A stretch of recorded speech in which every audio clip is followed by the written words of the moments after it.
Hola, ¿qué tal? Antes de pasar al programa, me gustaría decirte que mi trabajo principal es la terapia energética individual, orientada a esta a personas que vienen arrastrando desde hace ya mucho tiempo, a nivel profundo, ya sea de índole físico o emocional, un dolor, digamos algo que no acaba de arreglarse. Si esto en ti resuena, te invito a que visites mi web y concertes conmigo una cita.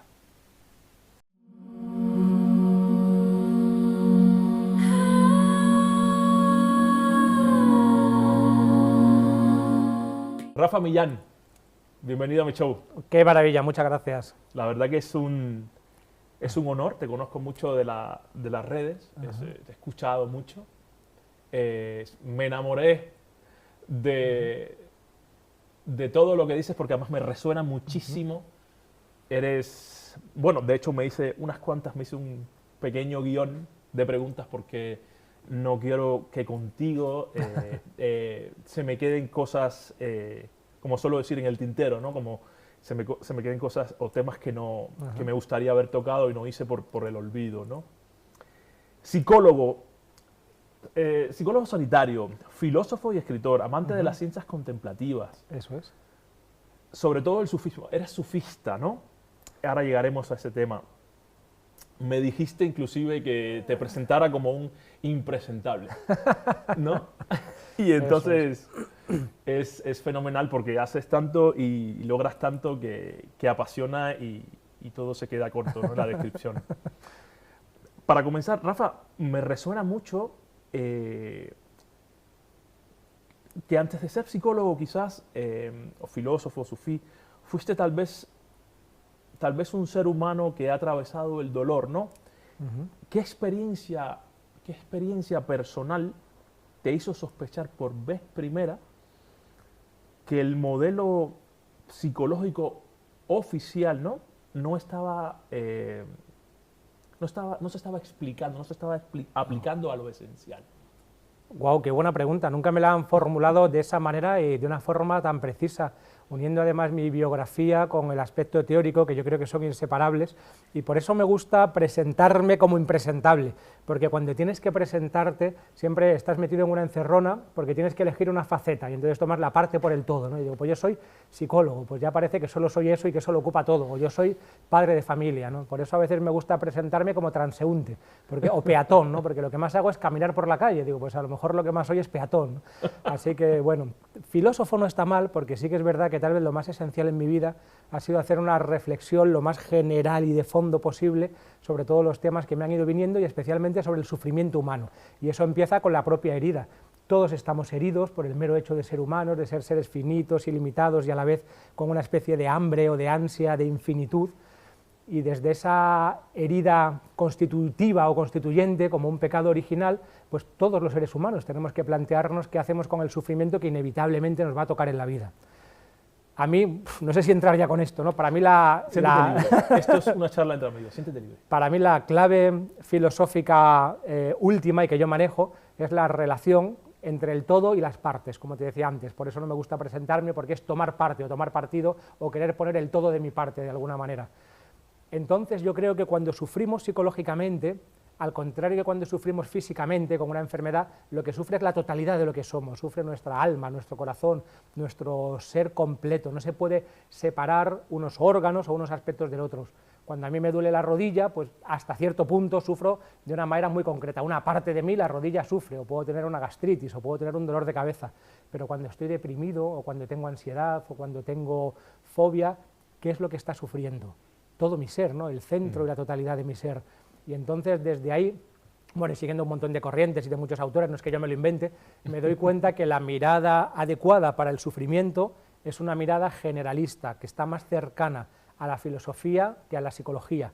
Y aquí hay que hacer también un disclaimer, aquí estoy hablando como filósofo, es decir, no voy a pensar dentro de la caja, sino que vamos a pensar los confines mismos de la caja.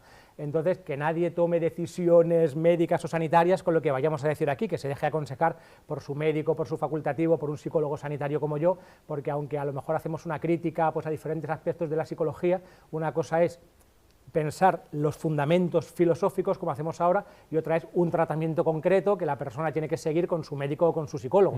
Disclaimer esencial.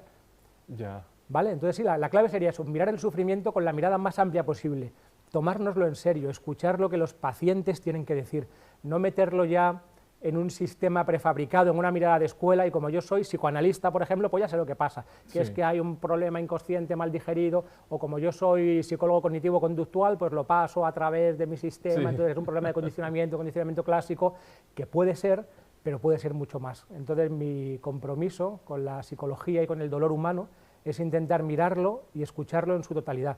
Y sobre todo hacer algo que me he dado cuenta que no muchos hacen, claro, que es escuchar al dolor del paciente y tomármelo en serio.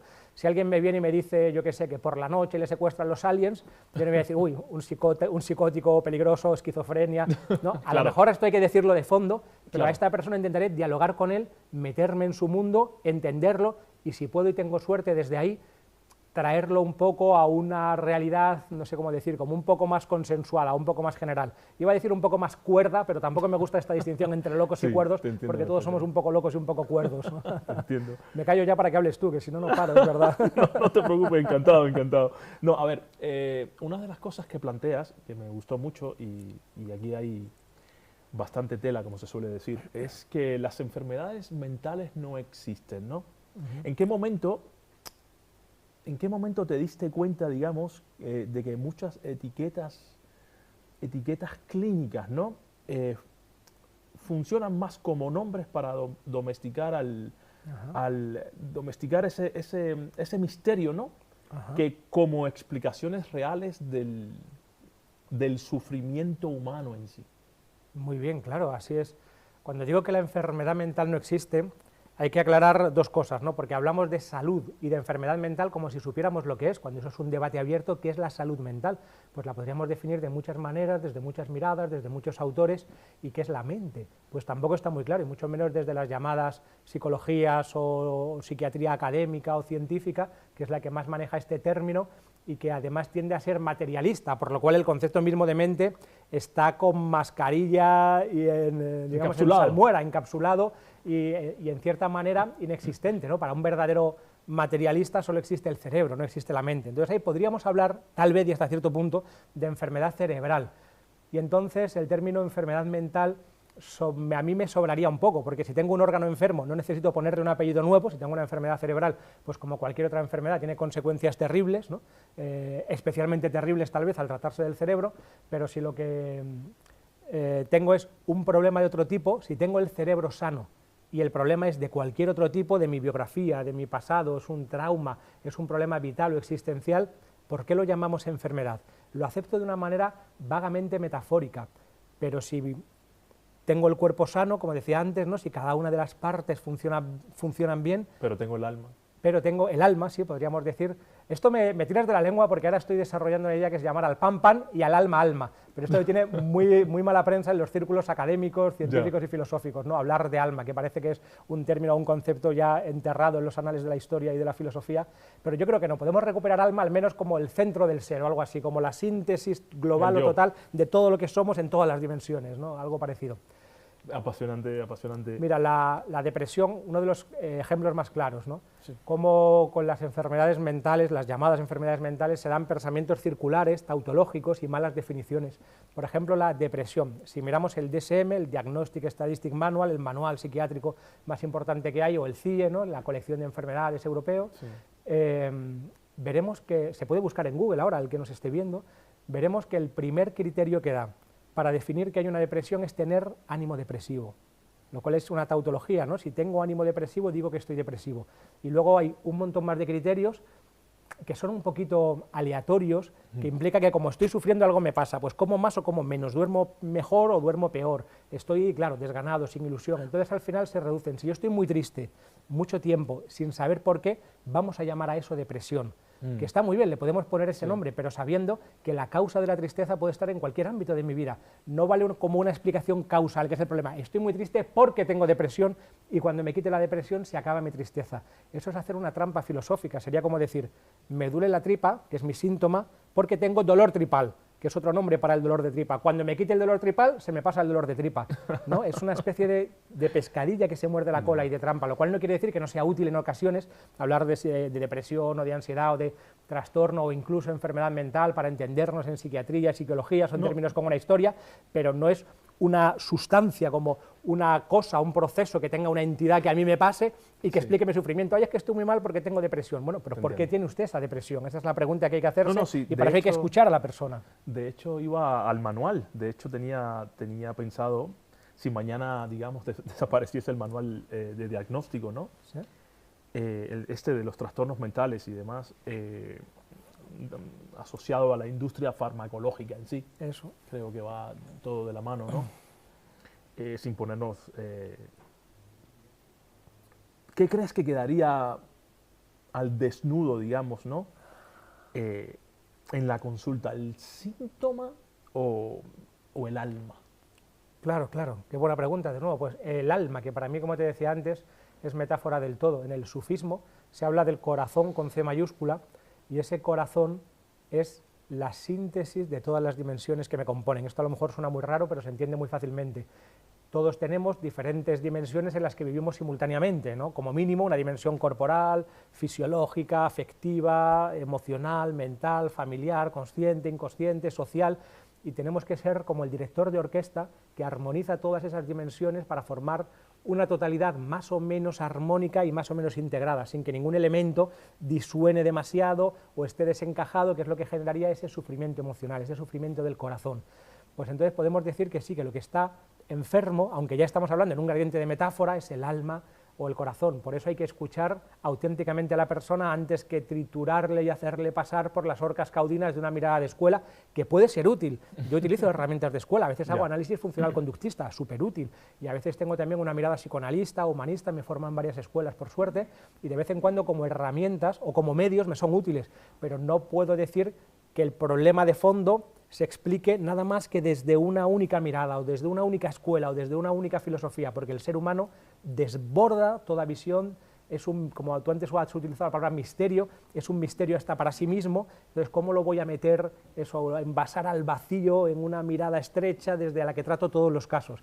A mí me parece que no estamos siendo honestos con nosotros mismos primero, porque un psiquiatra o un psicólogo no se trata a sí mismo de esa manera, se trata a sí mismo como ser humano completo, como estamos diciendo, con todas las dimensiones de la vida, ¿no? Pero sin embargo cuando viene el paciente ahí sí que lo tratamos, ¿no? Como paciente, como cliente o como enfermo, y ya estamos mirando nada más que una parte en vez de mirar la totalidad, que sería para mí, como te decía desde el principio, el peor pecado filosófico que hay, que en mi sistema yo lo he llamado la sinécdoque, que es la figura literaria, que es tomar la parte por el todo, ¿no? Sabes que en literatura cuando alguien dice, yo qué sé, dio un disparo al cuero y marcó gol, no, el cuero es una parte del balón, entonces tomamos la parte por el todo, esta figura literaria se llama sinécdoque, pues yo lo he extrapolado a la filosofía y yo llamo sinécdoque a esto, a tomar la parte por el todo, y entonces si tú estás muy triste, que alguien te diga, lo que te pasa es un problema cerebral, puede que sí, puede que en tu cerebro haya un desajuste muy concreto, pero eso es una parte de lo que te pasa, hay que mirarlo todo. Claro, o sea, no podría estar más de acuerdo contigo. Muchos profesionales también afirman, digamos, que trabajar por el bien del paciente en sí, o sea, que trabajan por el bien del paciente en sí, pero que sostienen un modelo profundamente, o sea, un modelo profundamente materialista, ¿no? ¿Puede alguien acompañar, digamos, el sufrimiento humano negando la existencia de algo que no sea materia? Qué buena pregunta, ¿no? Porque muchos psicólogos, médicos y psiquiatras hoy en día son materialistas ontológicos, es decir, piensan que el único ser real que existe es la materia, lo cual yo creo que este sería un debate enorme, ¿no? Pero yo creo que es una visión ya un poco de modé, un poco anticuada, ¿no? Obsoleta, casi casposa, ¿no? Pasada de moda. Hay ya un montón de anomalías muy claras en el sistema materialista, y además más bien tendemos a una idea de la complejidad que la realidad, lo cual no quiere decir que haya que creer cualquier chorrada, ¿no? Porque parece que la alternativa es o somos materialistas o creemos la primera chorrada que se nos pase por delante, ¿no? No es así. La materia tiene su lugar, la materia ocurre en la conciencia para mí, ¿no? Nunca hemos visto un cacho de materia sin una conciencia que lo observe, y esto, aunque sea un topicazo decirlo hoy en día, pasa hasta en física cuántica, ¿no? Así que no es tan fácil ser materialista ontológico hoy en día, pero si somos solo materia, estamos haciendo la trampa de siempre, la trampa performativa, que es la que te comentaba antes, de que el propio terapeuta, psicólogo, filósofo o psiquiatra no se trata a sí mismo como si fuera un cacho de materia, se trata a sí mismo como un ser humano completo con todas sus dimensiones y se mueve así en su mundo. Solamente se pone materialista cuando tiene que entrar en la consulta o en la clínica o en su trabajo, ¿no? Se pone, digamos, el sombrero o la bata de materialista, y entonces sí, pero, ¿no? Pero realmente... La bata de materialista. Es verdad, ¿no? En psicología tenemos dos batas, ¿no? Tenemos la bata blanca de científicos, porque la psicología tiene que ser muy científica, y tenemos la bata blanca de sanitarios. Entonces nos podemos poner dos batas blancas, ¿no? Muy bien, muy bien. Rafa, también he escuchado, por ejemplo, esto me lo he notado, que has sido también muy crítico con el materialismo, Sí. llegando a nombrarlo, a llamarlo mentira filosófica, ¿no? Uf, vale. Sí, son cosas que por eso te digo, no me quería dejar cosillas que he escuchado, que has hablado abiertamente, ¿vale? Entonces, si el materialismo es falso, ¿por qué crees que se ha convertido en el dogma, digamos, o sea, que en el dogma invisible, ¿no? de nuestra cultura y de la psicología moderna, digamos? Vale. Bueno, cuando digo que el materialismo es falso, me refiero a las visiones más burdas del materialismo, ¿no? Porque Sí. hay gente que todavía piensa que los átomos son como unas bolitas parecidas a bolas Sí. de billar, pero muy pequeñitas, que chocan azarosamente entre sí y no se sabe cómo, plum, generan toda esta complejidad. Lógicamente eso es falso, ¿no? Ahí no tengo ninguna duda. Luego hay materialismos filosóficamente más refinados, como el de Mario Bunge o el de Gustavo Bueno, que me parecen parciales pero interesantes y que tampoco rechazaría de un plumazo y que a mí a veces me son útiles como modelos explicativos de ciertos aspectos de la realidad, pero nunca de la realidad entera, ¿no? De las partes, pero no del todo. Sí. Entonces, desde ahí habría que matizarlo un poco. ¿Y cuál era la pregunta? Bueno, que digamos, si el materialismo es falso, ¿no? Ajá. ¿Por qué crees que se ha convertido en el vale, dogma vale. invisible de nuestra cultura y de la psicología Bueno, moderna? con cariño te voy a corregir porque creo que es un dogma supervisible, ¿no? Es lo primero que se dice, por lo menos en la carrera de psicología, que Vale. somos materialistas, es lo primero, ¿no? que te dicen en primero de carrera en todas las asignaturas, ¿no? Que somos científicos y materialistas, ¿no? Sí. Entonces yo diría que es un dogma muy visible. Pero aunque ahora estemos imbuidos todavía en este asunto materialista, más bien me parece que es un sarampión del que nos vamos a inmunizar, que ha sido nada más que un par de siglos, que mirando la historia de la epistemología o de la ciencia no es tanto tiempo, y que enseguida nos vamos a inmunizar y dentro de 50 años o de 100 como mucho va a ser muy raro ser materialista si es que queda alguno. ¿Crees? Ha sido como ¿Crees una, realmente que vamos como a una mejor? enfermedad filosófica que podríamos entender históricamente, porque es verdad que las tradiciones o la tradición, por hablar en este lenguaje, hicieron muchos excesos y entonces se necesitó la Ilustración, el siglo de las luces, la razón, pues tal vez lo contrario, contrapesarlo con un exceso de un racionalismo y de un materialismo. Es verdad que el desarrollo de las ciencias físicas de Galileo en adelante, a través de la matematización de la realidad, es alucinante y apasionante, el desarrollo de la tecnología.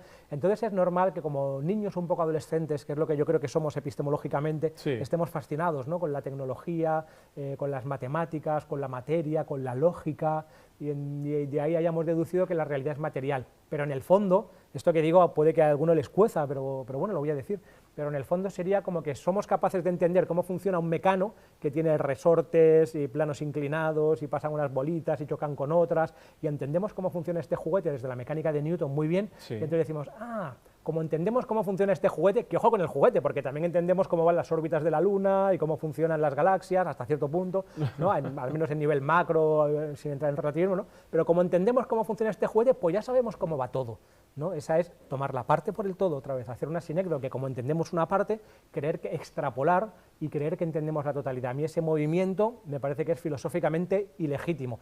Entonces las ciencias tienen su lugar, no hay una única ciencia, no hay un único método científico, y por supuesto cada una en su sector y en su ámbito está muy bien. Lo que no podemos hacer desde ninguna ciencia es decir, pues como entendemos cómo funciona esto, lo que sea, la biología, la física, la geología, las matemáticas, ya sabemos cómo funciona todo.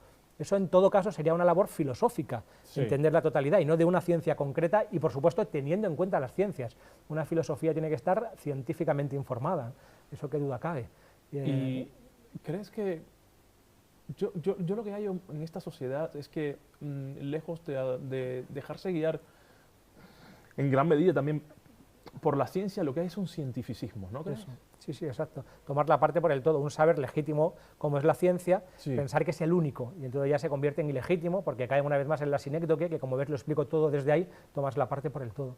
Algo que es correcto es como decir, como yo sé muy bien cómo funcionan las uñas, ¿no?, del ser humano, lo sé todo de las uñas, no cómo va la dinámica, el metabolismo, enfermedades de las uñas, pues digo, bueno, pues todo funciona como una uña, ¿no?, y el ser humano es como las uñas, ¿no? Pues no, si lo aplicas a las uñas es un saber correcto, si lo Sí. aplicas a la totalidad te estás equivocando por mucho, haciendo una sinécdoque, tomando la parte por el todo. Es interesante lo de la sinécdoque.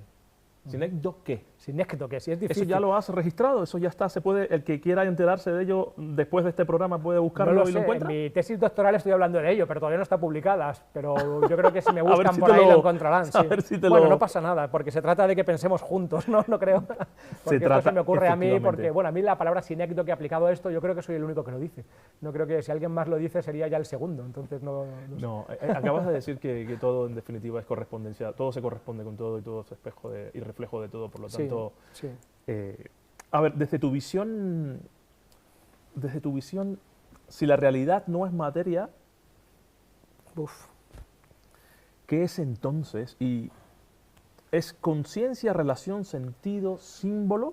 ¿O algo que el lenguaje moderno ya no lo sabe ni siquiera nombrar?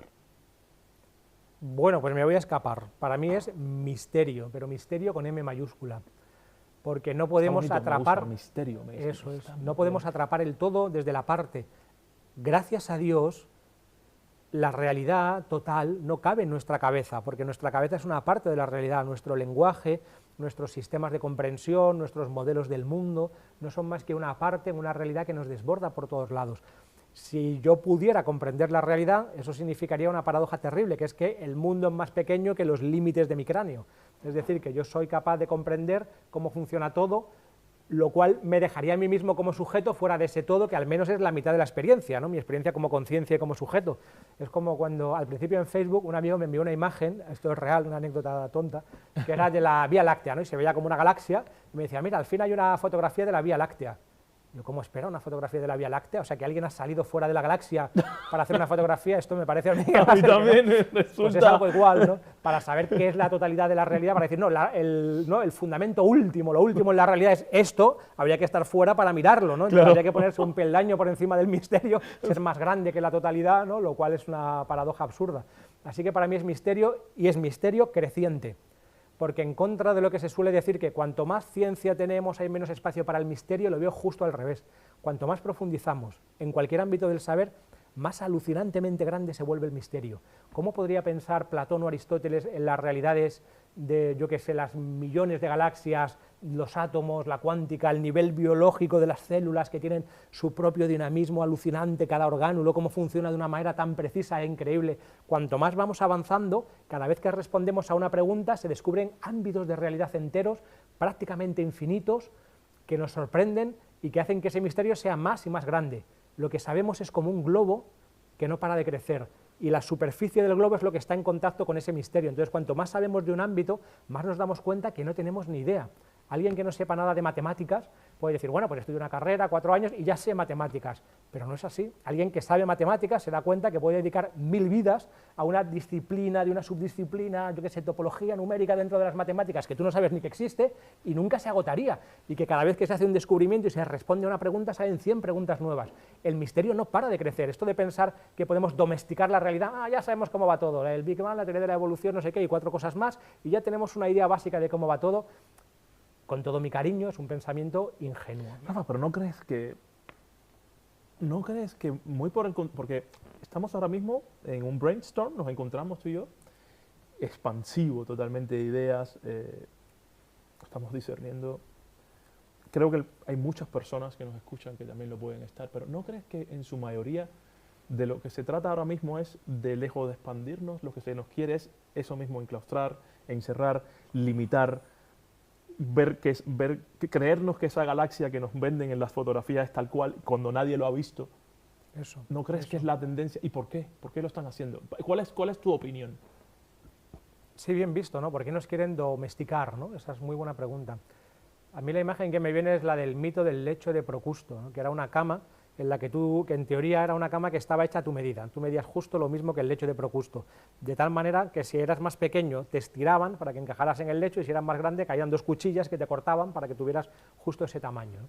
Entonces es como que, sí, yo creo que hay un movimiento probablemente inconsciente debido a las derivas propias del sistema para sustraernos y escamotear ciertos aspectos de la realidad, para mutilar la realidad y que vivamos en una realidad muy estrecha, muy pequeña, envasada al vacío. Pero entonces eso es inconsciente, Rafa. Yo creo que es consciente e inconsciente. Debe de haber grupos a los que les interese, por supuesto, ¿no? Grupos políticos, grupos de poder que se me escapan y que desconozco, no creo que los que de verdad mandan son los que vemos, probablemente haya otros grupos que al menos a mí se me escapan, y probablemente haya incluso una especie de mal arquetípico que esté ahí de fondo, una especie de esencia del mal o algo así, ya hablando en un nivel casi metafísico. Porque si entendemos, perdóname, si entendemos el mal como el mal en sí, algo que nos hace daño, entonces claro, es malo. Pero si entendemos que quizás esto que vivimos es parte de la naturaleza humana, porque le corresponde. Sí. Estaba conversando sobre este tema con otra invitada, el hecho de podemos caer en los resets quizás que ha vivido la humanidad. Es porque realmente nos corresponde como especie, como raza, como entidad corpórea en que habitamos, nos corresponde, digamos, este mal que estamos viviendo, porque es lo que nos va a llevar a mejorar. Ah, claro. ¿No crees? Sí, no, visto desde ese punto de vista, por supuesto, el mal es siempre dependiente de contexto, porque es una parte y no el todo. Yo tengo la mejor plaza de garaje, la más buena, porque es la primera en un garaje que es como una especie de pasillo con dos puertas. Mi plaza de garaje es la primera en la primera puerta, entonces yo llego y ya tengo ahí el coche, la mejor plaza de garaje, pero cambiando un solo elemento del sistema, cambiando el contexto, tengo la peor plaza de garaje, porque a veces esta puerta se estropea y tengo que venir por la otra puerta, entonces mi coche es el último del garaje y es la peor, ¿no? Lo mejor puede devenir lo peor o lo peor lo mejor cambiando una variable. Desde una perspectiva total, ¿no?, lo más amplia posible, yo ahí soy un poco platónico y creo que todo es un gran bien y que el mal aparente siempre es local y que si lo miramos más grande, ese mal realmente sería para un bien. Sería muy difícil justificar esto y aquí entra algo casi de creencia o de fe, pero así es como creo que funcionan las cosas, que todo esto que estamos viviendo ahora es como tú bien dices, una parte necesaria de un proceso evolutivo mucho más grande que nos llevará al lugar al que tenemos que ir, mucho más complejo. Sí, tampoco creo en un mesianismo barato que vamos a vivir en esta tierra, el reino de los cielos, me parece que eso no será así, pero que este nivel o esta parte de la realidad es necesaria para llegar a un nivel más amplio, algo así. Me gusta mucho, me haces pensar mucho y derivado de tu respuesta siempre estoy cavilando, estoy cavilando. Cavilar. Aquí entramos en sufismo, eso es otra de Venga. las cosas que tengo, que no quiero que se me queden, el Rafa, digamos, sufista, ¿no? ¿Qué te dio el sufismo o qué te da el sufismo que ni la psicología ni la filosofía académica, digamos, pudieron darte para comprender el sufrimiento humano sin reducirlo, ¿no? Si quieres, antes de responder esto, estaría bien que nos dieses tu interpretación personal sobre qué es el sufismo. Vale. Sí, está muy bien, ¿no? Porque una especie de maestro sufí, bueno, no una especie, un gran maestro sufí que conocí en una ocasión decía que el sufismo es una fábrica de ceros, porque de lo que se trata es dejar de ser lo que somos, vaciarnos por completo y entonces, si tenemos suerte, tal vez la unidad se ponga a nuestro lado y ese cero que somos se convierta en un 10 y ya seamos una totalidad completa. Otras escuelas, nos decía este maestro, pretenden convertirte en algo, es decir, darte un título. Yo estudio medicina para colocarme mi título en la pared y ya soy médico, me da una identidad. Mientras que en el sufismo y en todas las tradiciones místicas, más bien se trata de borrar esa identidad para llegar a ser nada, para dejar de ser presentable y ser impresentable. Perdóname que te interrumpa porque tenemos que pasar a publicidad. Pero además muy bien porque volvemos enseguida con Rafa Millán.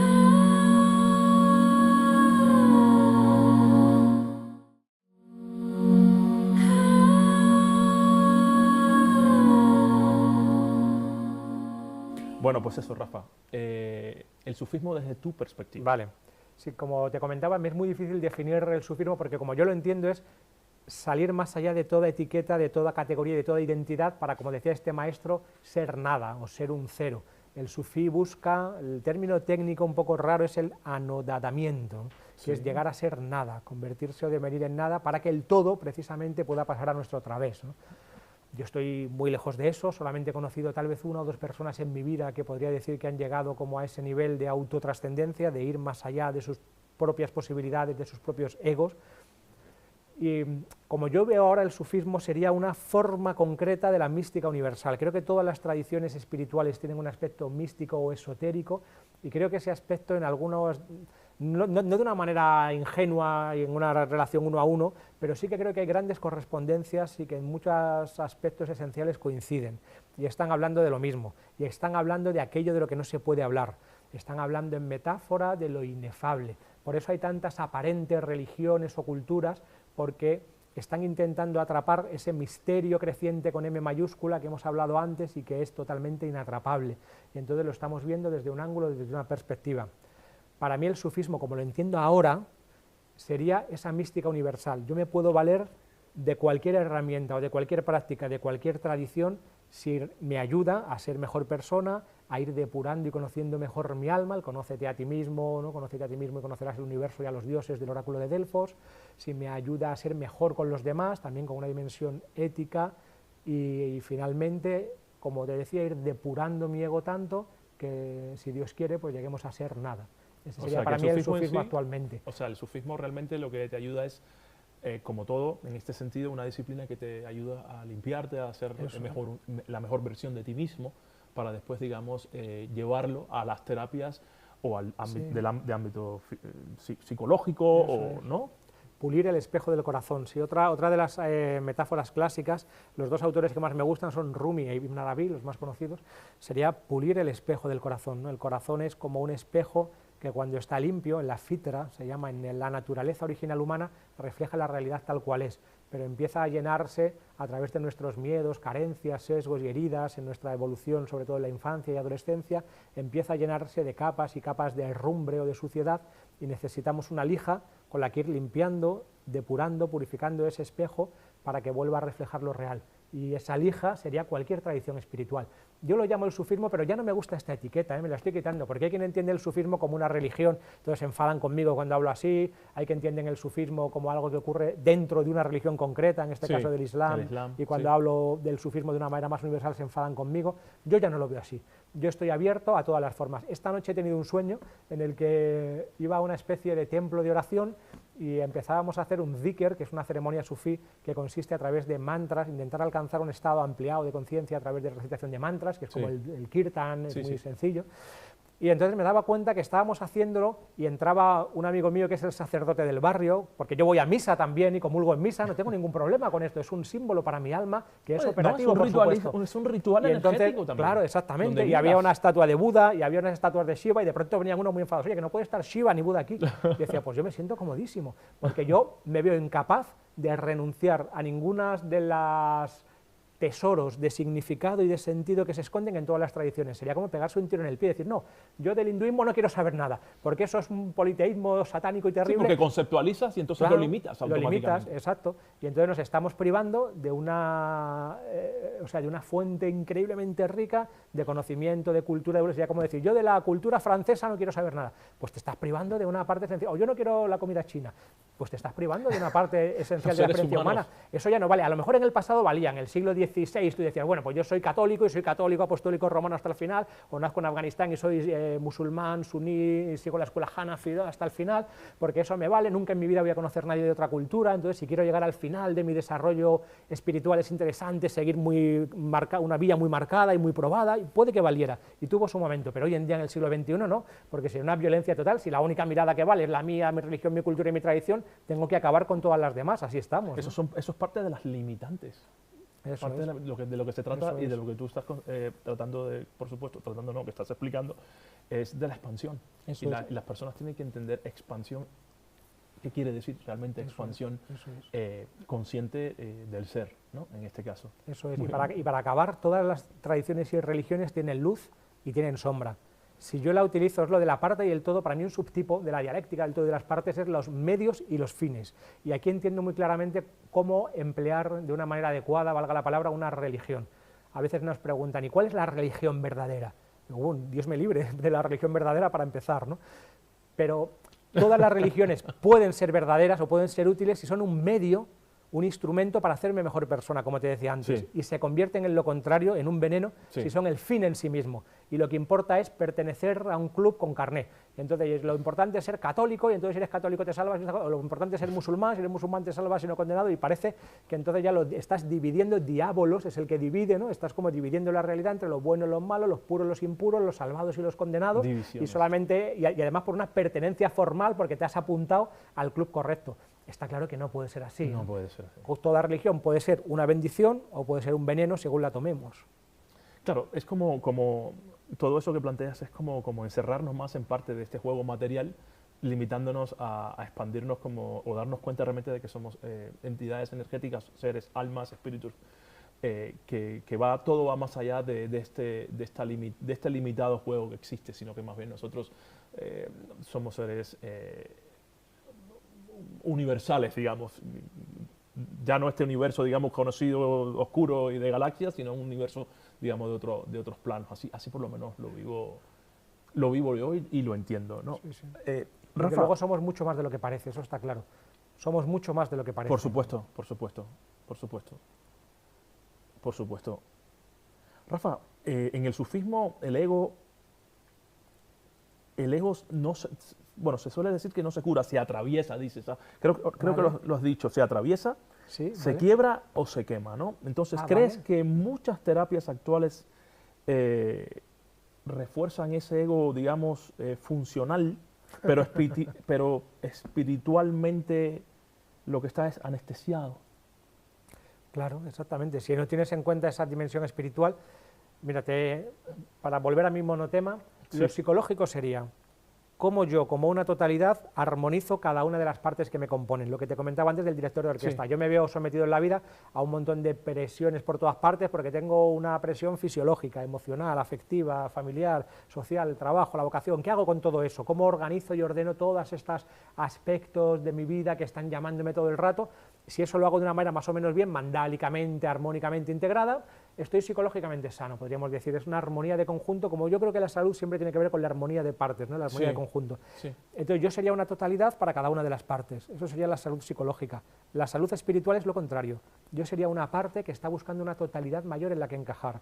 Yo sería la nota que está buscando su melodía, en la que resonar armónicamente y en la que encajar. Y yo soy las dos cosas, totalidad y parte. El ser humano es, para mí antropológicamente, es la cualidad básica medial, entre cielo y tierra, entre arriba y abajo, entre el todo y la parte, y si somos capaces de integrar ambas dimensiones, llegaremos a una salud integral, tanto psicológica como espiritual. Si olvido la dimensión espiritual, como tú me preguntas, pues a lo mejor refuerzo tanto el ego que me convierto solo en un todo, no, yo puedo con todo, soy capaz, voy con todo, y olvido que también soy parte. Si refuerzo nada más que la parte, podría darse también como un bypass espiritual o habría como un peligro de olvidar la dimensión relativa de la vida, que también es importante. La dimensión relativa de la vida. Claro, la verdadera no dualidad, que ahora está tan de moda, lo no dual, es que absoluto y relativo son la misma cosa, no puedo fijarme nada más que solo en lo absoluto, digamos, ponerme todo el día nada más que a rezar a la Virgencita y olvidar todo lo demás. No es que viene mi hijo y le tengo que dar de comer, no puedo olvidar esa dimensión relativa que se me ha puesto delante y que forma parte de mi desarrollo integral, ¿no? Entonces, para mí, la espiritualidad genuinamente integral tiene que encajar ambos aspectos, ¿no? Hacia arriba y hacia abajo, ser un ser medial, tener un pie en cada mundo, como se dice en el sufismo. En el sufismo se dice que el ser humano es siervo del absoluto y representante o diputado del absoluto, es decir, somos la conciencia de Dios en la tierra, plenamente, es decir, somos una cuasi totalidad, y a la vez, frente a lo absoluto, somos nada, literalmente, somos un absoluto siervo de lo divino, ¿no? Entonces estamos en esa posición medial en que somos esa aparente paradoja de que somos las dos cosas a la vez, todo y parte. ¿Somos una extensión de Dios, Rafa? ¿Somos Dios en la tierra? ¿O somos sus hijos? ¿O somos un producto que Él nos envía? Somos todo eso y más, todo eso y más. Somos Dios en uno de sus ángulos y perspectivas, somos una cara de lo divino, un gesto de Dios en el mundo, que se nos ha olvidado nuestra verdadera identidad divina, a la vez somos hijos de Dios metafóricamente, claro, hemos salido o partido de ahí, porque todo el lenguaje es metáfora, ¿eh? Siempre hay un gradiente de metáfora inevitable, somos partes de lo divino, y también tenemos una cierta individualidad, porque como participamos de la realidad divina, que es una y única, nosotros mismos nos sentimos también uno y único, ¿no? Que esa sería la ibris humana, querer tomar yo en lugar de Dios, y decir, no, aquí el que existo soy yo. Este es el peor pecado que hay en el sufismo, que es una sinécdoque, ponerme yo en el lugar de Dios, que la parte quiera asumir el lugar del todo, ¿no? Y decir, no, aquí el que realmente manda soy yo. Matar a Dios. Matar a Dios, sí. Yo a los que tienen esta enfermedad les recomiendo que vayan, no sé si es muy bestia lo que digo, a una clínica de paliativos y que vean hasta qué punto soy yo el que manda, ¿no? Porque ahí se ve que no mandamos nada, ¿no? Que estamos más bien sometidos a una serie de... al momento del desconecte. Eso es. Maravilloso, maravilloso, Rafa, maravilloso. Bueno, hay personas que... Aquí tengo otra cosilla interesante. Hay personas que al abrirse a lo espiritual empeoran psicológicamente. Claro. Se te cae el personaje, ahí te quedas en carne viva. Ahí estamos. ¿Dónde está la línea? Perdóname, Rafa, ¿dónde está la línea entre un despertar auténtico y una espiritualidad que se convierte en una evasión o delirio, digamos? No es fácil. ¿Cuándo es bueno ser espiritual o te viene bien la espiritualidad? ¿Cuándo? No es fácil distinguirlo. De hecho, hay una frase que me gusta, que yo he ido atribuida a Dalí, pero que, no, la de Dalí dice, la única diferencia entre un loco y yo es que yo no estoy loco, pero no es esa la que yo quiero decir. Es la de el loco, o digamos la persona con un delirio, con una patología grave, se ahoga en las mismas aguas en las que el místico nada con deleite. Hay veces que la experiencia de desestructuración del ego y del mundo puede ser la misma y la cosa es cómo lo vivamos. Y aquí hay una paradoja interesante, porque es trascender el ego, pero a la vez hay que tener un yo en un sentido hondo y profundo, no un ego mental, una idea de mí mismo, sino un ego en un sentido más hondo, un self, suficientemente sólido y bien constituido como para poder gestionar esas nuevas energías que de otra manera nos destruirían. Entonces no es fácil distinguirlo. Tal vez desde fuera lo más fácil sería decir, por sus frutos los conoceréis, es decir, si ese estado espiritual o ese aparente despertar espiritual te convierte en mejor persona y da frutos concretos en el mundo y te hace estar éticamente más atento a los demás, probablemente sea espiritualidad genuina. Si es algo egocentrado y egoico en el que de repente yo me creo que soy el Mesías universal y yo solo, los demás no, yo soy aquí el bueno, pues entonces probablemente eso sea una inflación del ego. Perdóname que te interrumpa, Rafa, y ahora se me ocurre, porque porque también yo creo que espiritualidad va de la mano de energías también externas. ¿Crees, Rafa Millán, que ese despertar espiritual, cuando es, digamos, no es benevolente, no es elevado, no es luz, es por quizás la intromisión de energías de otra astralidad, de otra dimensión en el cuerpo humano, en este cuerpo carne humano que habita nuestra alma o nuestro ser? Me da miedo entrar ahí. Podríamos decir que si nos ponemos desde una mirada espiritual no hay diferencia entre dentro ni fuera. Entonces yo puedo decir, me ha atacado un demonio, ¿vale? Es una forma, como todo el lenguaje humano metafórica, de hablar de una experiencia, o puedo decir, he conectado con un arquetipo del mal que habita dentro de mí, ¿no? O puedo decir, he tenido una desestructuración de mi inconsciente profundo. Bueno, a lo mejor estamos hablando de la misma cosa porque no hay un dentro ni un fuera claro. Entonces, cuando yo hablo de dentro de mi piel y fuera de mi piel, estoy poniendo una barrera útil, pero convencional, ¿no? Porque ¿qué es dentro ni fuera? El café que acabo de tomarme es dentro o es fuera de mí, ¿no? O el sol que me está nutriendo y que entra a través de las plantas y las fotosíntesis a la cadena trófica y del que yo me alimento de esa energía, está dentro o fuera de mí. Mi pensamiento está dentro o fuera de mí. ¿Pero qué crees, Rafa? ¿Qué crees, Rafa Millán? Rafa Millán cree que no tenemos un lenguaje suficientemente depurado como para hablar de esto de una manera sólida, porque si yo ahora te digo, sí, imagínate que yo te digo, hay realidades espirituales autónomas, digamos entidades o demonios, jinns se dice en el sufismo, de donde viene el término genio, como el genio de la lámpara, hay jinns por ahí, ¿no? En una dimensión y en un plano concreto. Si yo te digo esto, se puede malinterpretar de muchas maneras y se puede utilizar de una manera un poco naif o un poco ingenua, entonces prefiero no decirlo con esas palabras, pero tampoco te digo lo contrario. ¿Prefieres mantenerte, digamos, ahí neutral? Sí, para que... sí, porque sé que en parte es una cuestión de lenguaje, entonces según con quién lo hable, pues yo a lo mejor le podría decir... Pero si tuvieses que decantarte, Rafa. Me estoy decantando por no decantarme. Depende con quién hablara. A ti te diría... Sí. Que no hay pero porque sé que quiero ello. A ti te diría porque sabes que quiero lo contrario, que no lo hay, ¿no? Sí, estuvimos en una ocasión en Chipre visitando a un maestro y compartíamos casa con una familia que venían de Afganistán, ¿no? Y entonces ellos recibían ataques de jeans continuamente, ¿no? Como decían, no, esto, se les perdía un calcetín y era como que un jean les había robado el calcetín, ¿no? Por ejemplo, ¿no? Oían un ruido y era un jean que estaba ahí dando golpes y yo decía, yo creo que no, que es que la casa es vieja y cruje, ¿no? El calcetín es que se me ha olvidado, me lo habré quitado por ahí y tal. Entonces yo creo que para esta familia era bueno darles como un contrapeso materialista y decirles esto, ¿no? No es un jean lo que estás hablando, es que la casa es vieja y cruje, ¿no? Sin embargo, si estuviera con un materialista cerrado y radical y me diría, uy, la casa es vieja y cruje, yo le diría, no, debe ser un jean que está llamando, porque no es ni una cosa ni otra, no sabemos lo que es misterio, es misterio. Vale, vale, te lo compro. ¿Prefieres quedarte en ese, quedarte, perdóname, en ese nivel, ¿no? Me achanto, como en el póker, no voy, me achanto. ¿Qué es lo más bonito que te ha sucedido o que has experimentado en la vida, Rafa? Ay, qué romántico te pones en esta vida. Bueno, te iba a responder con una pregunta así de espiritual de pacotilla, como diciendo, no, este presente, este instante, porque es todo lo que hay, ¿no? Pero bueno, voy a salir de ahí. Que está muy bonito eso también. Está muy bonito también. Vale.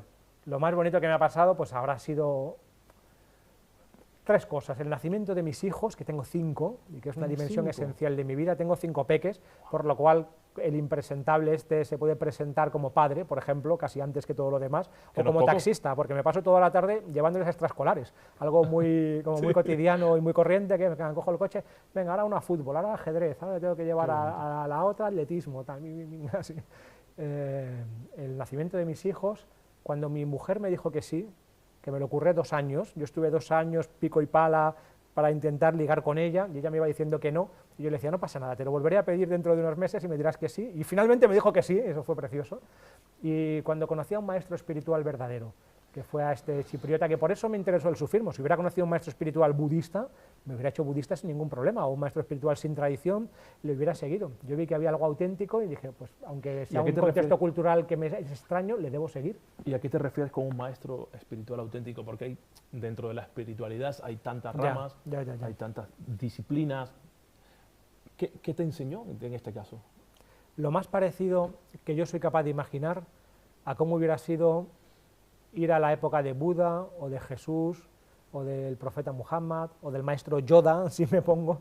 ¿Pero en el estado elevado de conciencia o te refieres a otro tipo de...? En todos los sentidos. Vale. Solo estar cerca de él te generaba un estado ampliado de conciencia muy claro para todo el mundo, y esto es objetivo, que cada uno lo explique como quiera, una sugestión de grupo, un contagio emocional, pero esto es algo objetivo que hemos experimentado miles y miles de personas. Él estaba totalmente entregado, no tenía vida privada, esto no se puede fingir. Él tenía su casa abierta a todo el mundo y ahí va todo el mundo, gente que estaría tirada en la calle, mendigos, era la zona turco-chipriota, que es casi tercer mundo, niños con síndrome de Down, esquizofrénicos, personas con todo tipo de problemáticas, vivían en su casa porque él tenía la casa abierta siempre 24 horas a todo el mundo, él estaba todo el tiempo con la gente, no tenía ningún espacio de privacidad, eso no lo puedes fingir, no puedes ir de eso, ni te interesa además. Él estaba además siempre con el mismo nivel de conciencia, con la misma presencia, con la misma amabilidad, y ocurrían continuos milagros a su alrededor, de muchos tipos, sobre todo milagros interiores, sanaciones emocionales. Yo como psicólogo sé lo difícil que es, lo insidioso que puede ser un problema psicológico, y mucha gente con él sanaba de manera casi inmediata, simplemente con la presencia del maestro, ocurrían sincronicidades significativas todo el rato. Es decir, era un maestro y él no quería nada de ti, no te daba nada. De hecho, es el único maestro que yo he conocido, o el único grupo, que en vez de pedirte cosas te daban. Él era también como un abuelito, era muy mayor, y nos daba dinero, por ejemplo, alguien le daba un sobre, y Maulana, que significa maestro en árabe, decían, Maulana, nuestro maestro, toma, le daban, porque él vivía solo de lo que la gente le daba, no tenía trabajo. Le daban un sobre y él, sin abrirlo, al siguiente que venía se lo daba. Pues podía haber 4 liras turcas o podía haber $1000 o un anillo. En una ocasión le regalaron porque él llevaba un anillo muy cutre y le regalaron un anillo muy caro, ¿no? que creo que era un anillo, yo qué sé, exorbitantemente caro, ¿no? Y luego vino otro y le dijo a Maulana, oh, ¿qué anillo más bonito tienes? Y Maulana le dijo, ¿me regalarías tu anillo? Y el otro dijo, sí, claro, maestro, y le regaló su anillo, un anillo de 30 € de la tienda, y Maulana dijo, pues toma, te regalo yo el mío, ¿no? O sea, cosas que nadie haría si no está realmente desapegado de sí mismo y de su ¿Pero era un maestro que te llevaba a ese plano alterado de conciencia a través de la palabra articulada, o podemos hablar de energías? Podemos hablar de energías en cierto sentido. Era lo que se conoce en las tradiciones esotéricas como la compañía de los santos. Está en todas las tradiciones. Simplemente estar cerca de una persona que tiene ese nivel, hay como por una resonancia o o una simpatía psicológica o espiritual te lleva a ese nivel. Igual que cuando estás con alguien muy triste o muy enfadado, te puedes sentir tristeza o enfado, no es algo tampoco tan extraño. Y como él habitaba un lugar en el que había trascendido su ego, se había quemado como la polilla en la llama, ¿no? Como antes decías, una metáfora preciosa del sufismo es que el ego es como una polilla enamorada de la llama, que viaja la llama hasta quemarse en ella, pues este maestro se había quemado, y entonces ya no había nadie ahí. Cuando estabas con Maulana estabas tú solo ante el misterio, él era una pura presencia del misterio. Murió. Murió antes de morir. En el sufismo también se dice siempre eso, morir antes de morir. Eso es. O sea, tuvo una iniciación. Sí, sí, eso es, claro. Hasta el final. Yo creo que tuvo la iniciación última. Estaba en el estado máximo que yo soy capaz de concebir. Lo único parecido que he visto alguna vez, pero lo conozco poco, entonces no, porque a este maestro le seguí mucho, le fui a ver muchas veces, y entonces he visto que no hay trampa ni cartón. Pero otra persona que me parece que está en un nivel parecido es Amma, la maestra de los abrazos, aunque la conozco poco. Cuando he estado con ella, ella se dedica a abrazar, hace algo tan sencillo y ha abrazado pues, a cientos de millones de personas. Hay estadios enteros de gente y ella está todo el día abrazando a la gente. En cada abrazo te emocionas porque te abraza como si fuera la madre cósmica, es otra que se ha trascendido a sí misma y es como la divinidad en femenino, digamos, abrazándote en un amor y en una compasión que no tiene límites. Y entonces yo cuando me abrazó, claro que yo a lo mejor soy un flipado, pero a mí cuando me abrazó luego yo no podía caminar, estaba en un estado de ebriedad, de amor y de belleza tan grande que alguien me estaba hablando y yo ni me enteraba de que me estaban hablando y no podía ni caminar, estaba como un niño pequeño que acaba de ver eso a una divinidad, ¿no? Una cosa, y no lo sentía yo solo, claro, lo sentíamos todos, Mardía, mi mujer, todos los que estábamos allí. Entonces yo creo que Amma es algo parecido, pero la conozco poco, a lo mejor ella sí que tiene hay alguna cosa que yo desconozco.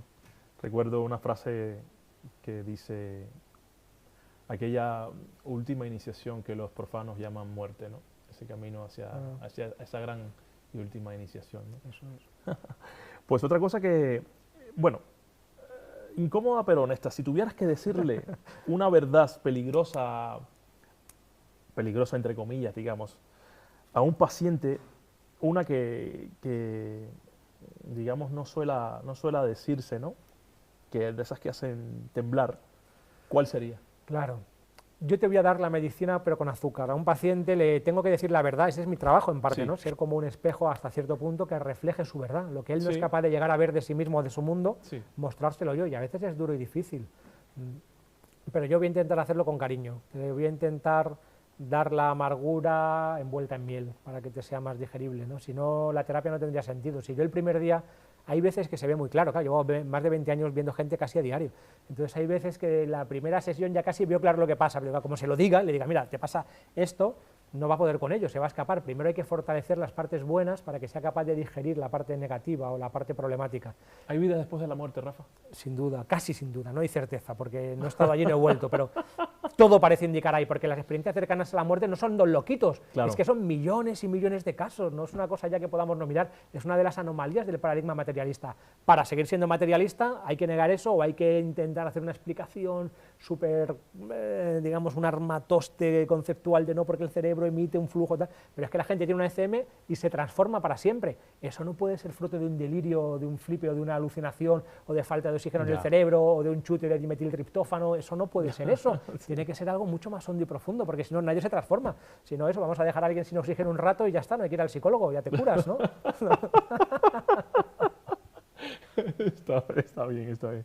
Rafa, antes de cerrar, me gustaría así, de modo conciso, desgraciadamente el tiempo se acaba, de tu libro. De Sí. este libro primero, bueno, tengo dos, tengo inclusive uno que ha escrito tu hijo. Abraham Millán, sí, que es casi Abraham mío, Millán. porque lo ha escrito mi hijo. Ecos en la oscuridad. Eso es.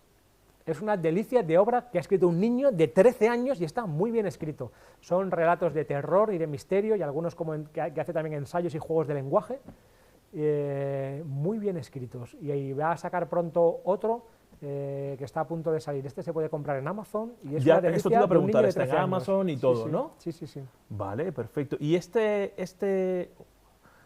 pues de 13 años habrá que... Yo me lo tomaría en serio, habrá que comprarlo y leerlo. Claro que sí, Es un tesorillo. y ponerle 5 estrellas Y ponerle para cinco. animar la carrera de un joven escritor. Ya. Sí, sí. Yo también sí tengo varios. Entonces, y Rafa Millán, las enfermedades mentales no existen. Eso fue uno de los temas que hemos tocado, maravilloso. Son los padres. Vale, me arrepiento de este título, es posible. Porque fuera de España no se entiende bien, porque en España se dice un chaval llega a la madurez cuando se da cuenta que los Reyes Magos, que son los que te traen regalos en Navidad, no existen, Sí. y hay que decir, los Reyes Magos no existen, son los padres, y ahí viene una primera gran decepción, ¿no? Yo hacía un juego de palabras y una broma con eso, que fuera de España no se ha entendido bien, y tampoco acuso a los padres, por supuesto, es todo mucho más complejo, aunque los padres tienen algo que ver cuando hay una problemática casi siempre.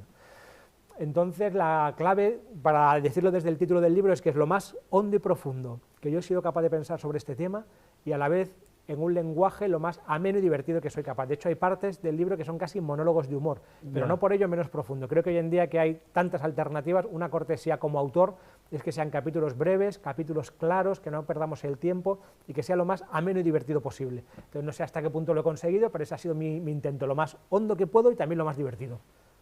Está en Amazon, Sí, en Amazon se puede comprar en donde sea. Y ahora sacaremos otro en editorial Siglantana, que como no lo diga Carles, que es el editor, me mata, que se llama Cómo ser sufí y morir en el intento. Había una edición antigua, vamos a sacar una edición nueva, corregida y ampliada, con casi el doble de texto. Cómo ser sufí y morir en el intento. Rafa, para contactarte para tus sesiones, tus terapias, ¿dónde te pueden encontrar? Bueno, pues psicología y espiritualidad.com, ¿no? Mi canal de YouTube, ya sabéis, Psicología y Espiritualidad, o en mi Instagram por ahí me pueden buscar. Recibo presencialmente en Madrid, porque online tengo tanta lista de espera que es difícil, pero bueno, si conectan conmigo les voy a recomendar a alguna persona que sea totalmente de confianza, con la que todo el mundo está contento y que tenga mucha formación y les haga una buena terapia. Vale, perfecto. Rafa, se nos acabó el tiempo. Qué pasada. Muchísimas gracias. Gracias a ti. Un placer. Gracias.